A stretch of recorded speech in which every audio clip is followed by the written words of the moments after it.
J'ai conduit pendant 4 heures pour Noël. Ma sœur a ouvert la porte, Harry, et a dit, cette année, c'est seulement pour la famille.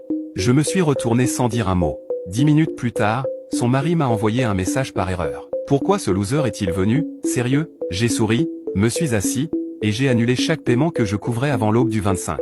Appel manqué, un message, on doit parler. Je m'appelle Kyle, j'ai 33 ans, et depuis que j'ai l'âge de conduire, j'ai fait le même trajet de 4 heures chaque 24 décembre, peu importe à quel point la vie était compliquée. Le travail, les ruptures, les pertes. Noël n'était pas négociable. C'était le seul moment où je pouvais me convaincre qu'on formait encore une vraie famille, que le chaos n'était que du bruit, et qu'au fond, il restait encore de l'affection, de l'amour. Mais cette dernière année, elle a brisé cette illusion comme du verre sous les pieds.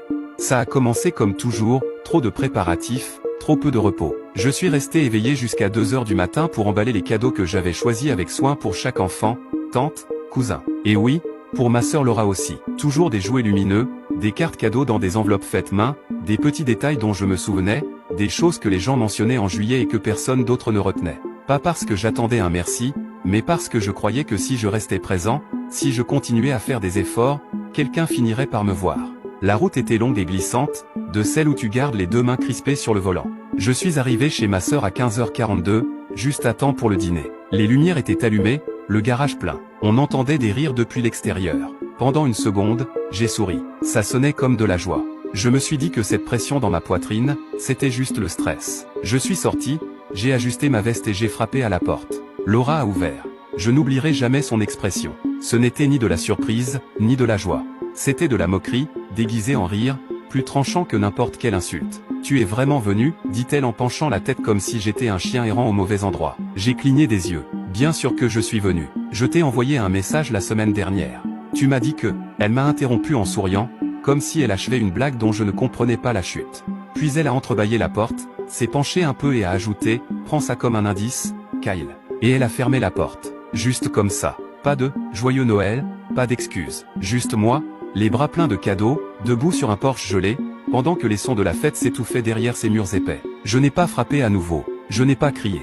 Je n'ai pas pleuré. Je n'ai appelé personne. Je suis juste resté là un instant, sentant le froid me traverser. C'était comme si j'avais enfin entendu ce qu'on me murmurait depuis des années. Mais cette fois, on me l'avait hurlé. Je me suis retourné. Je suis retourné à ma voiture, j'ai soigneusement replacé les cadeaux dans le coffre et j'ai démarré le moteur. Je n'avais même pas encore atteint l'autoroute quand mon téléphone a sonné. Un message de Jason, le mari de Laura. Pourquoi ce loser est-il venu? Sérieux? Je suis resté figé devant l'écran. As-tu déjà vécu un moment si irréel que ton esprit refuse de réagir? J'ai cru que c'était une erreur, une blague. Mais non, ce n'était clairement pas pour moi. Probablement pour Laura. Sans doute une partie d'une longue chaîne de moqueries dans mon dos. Et à cet instant, le silence s'est brisé. Pas dehors, les pneus murmuraient encore sur la neige mais en moi. Quelque chose s'est fissuré. Quelque chose de vieux, de fatigué, et tiré bien au-delà de ses limites. Je n'ai pas tremblé. Ma poitrine ne s'est pas serrée. J'ai juste souri. Un sourire calme, discret, parce que Jason, le même Jason qui avait pleuré avec moi autour de bière quand il avait perdu son emploi.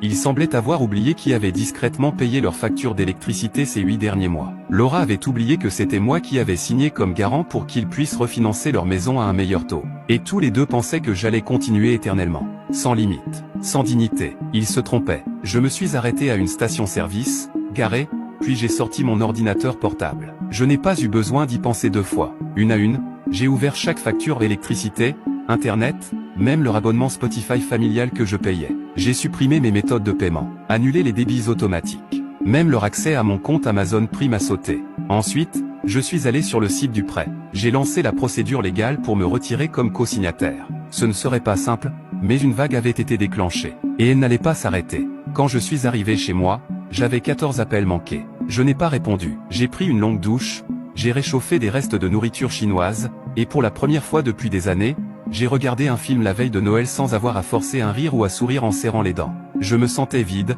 mais en paix. Comme si, tout à coup, j'avais retrouvé ma colonne vertébrale. À minuit, les appels avaient doublé, 31, 38, 44. À 2 heures du matin, plus de 50.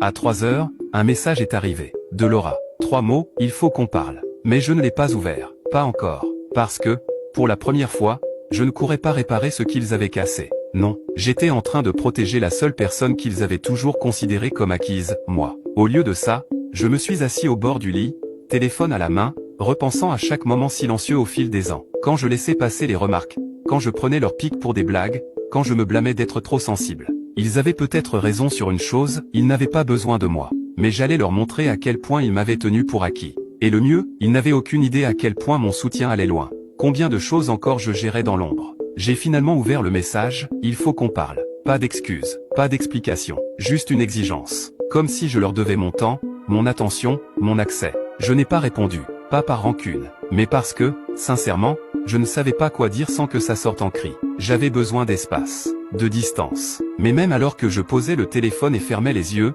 d'autres messages arrivaient. Un de maman, un de papa, même un de mon cousin Dylan, qui n'écrit jamais sauf pour les anniversaires ou les photos de groupe. Tous avec le même ton. De la fausse inquiétude, du faux choc. Pas une once de responsabilité. Coucou mon chéri. Laura dit que tu es parti tôt. Tout va bien, tu peux m'appeler quand tu veux. Je ne sais pas ce qu'il se passe, mais je crois que le téléphone de Jason a été piraté.